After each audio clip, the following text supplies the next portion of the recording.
चीन से तनाव के बीच में इस वक्त एक बड़ी खबर आई है। सुब्रमण्यम स्वामी ने ट्विटर पर यह लिखा है कि तिब्बत के ऊपर उड़ रहे चीन के सुखोई विमान जवाब देने के लिए तैयार रहे। तो ये बड़ी बात सुब्रमण्यम स्वामी की तरफ से ट्विटर पर लिखी गई है और ये बड़ा स्टेटमेंट कह सकते हैं इसे आप।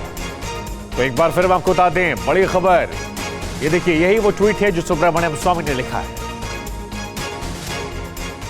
भारत ड्रैगन की हर चाल पर बारीक नजर बनाए हुए है और ड्रैगन को करारा जवाब देने के लिए पूरी तरह से तैयार है।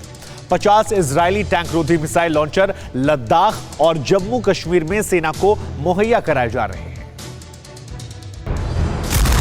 आसमान से जमीन तक ड्रैगन की हर हरकत पर पैनी नजर, सेना अलर्ट है, पेट्रोलिंग डबल हो गई है। एलएसी पर हर निगाह दुश्मन पर टिकी हुई है। ऊपर से ऑर्डर आ गया है, अगर वो एक बार वार करें तो जवाब में ऐसा प्रहार करो कि ड्रैगन को भी समझ आ जाए कि उसका पाला हिंदुस्तानी फौज से पड़ा है।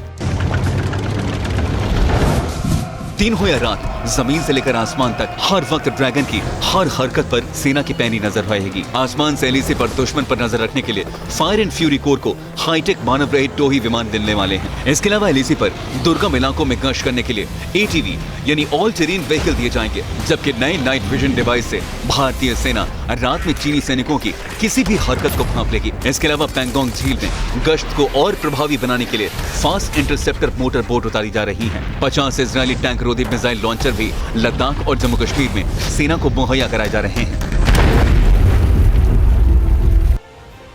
एलएसी के पास 40,000 जवान ऑपरेशनल मोड में तैनात हैं। दौलत बेग गोल्डी सेक्टर, गलवान, पैंगोंग और चशुल में अलर्ट है। यह तैनाती फायर एंड फ्यूरी कोर के जवानों के अलावा है। यही कोर लद्दाख में सरहदी इलाकों की निगरानी करती है। मोबाइल बंकर और गाड़ियां भी दी जा रही हैं। इलेक्ट्रॉनिक निगरानी उपकरण, थर्मल इमेजर और सेंसर दिए जा रहे हैं। सेल्फ कंट्रोल कैमरे और 8 यूएवी भी मुहैया कराई जा रही हैं। वहीं पथरीले, रेतीले, पहाड़ी और बर्फीले इलाकों में आवाजाही के लिए एटीवी के अलावा कुछ मोबाइल बंकर और छोटी बख्तरबंद गाड़ियां भी मांगी गई हैं। एटीवी और छोटे बख्तरबंद वाहनों से लैस भारतीय जवान एलएसी के हर हिस्से पर तेजी से पहुंच सकेंगे।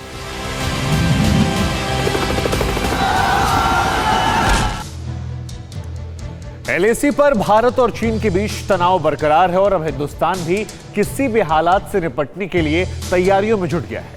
एलएसी पर भारतीय फौज ने मूवमेंट को भी बढ़ा दिया है। पूरी खबर रिपोर्ट में देखिए। भारतीय फौज तैयार है, गोला बारूद तैयार है, तोपें तैयार हैं। भारतीय फौज की तैयारी देखिए।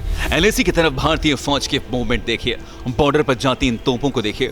ये तस्वीरें इस बात की तस्दीक करती हैं कि ड्रैगन की हर चाल का तगड़ा जवाब देने के लिए भारतीय फौज का जोश हाई है। लेह से बॉर्डर तक सेना के टैंक्स की होने वाली तैनाती की तैयारियों की ये तस्वीरें एक्सक्लूसिव हैं, जब भारतीय फौज चीन को मजा चखाने के लिए आगे बढ़ चुकी है। अब सोचना चीन को होगा, अगर तनाव बरकरार रहा तो एलएसी पर चीनियों का हाल क्या होगा।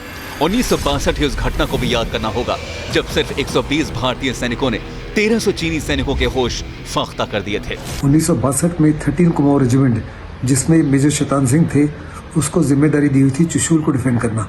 चाइना ने इसके ऊपर बार बार फ्रंट से अटैक किया और हमने 120 जवानों ने बहुत बुरी तरीके से चाइना को पिछड़ा।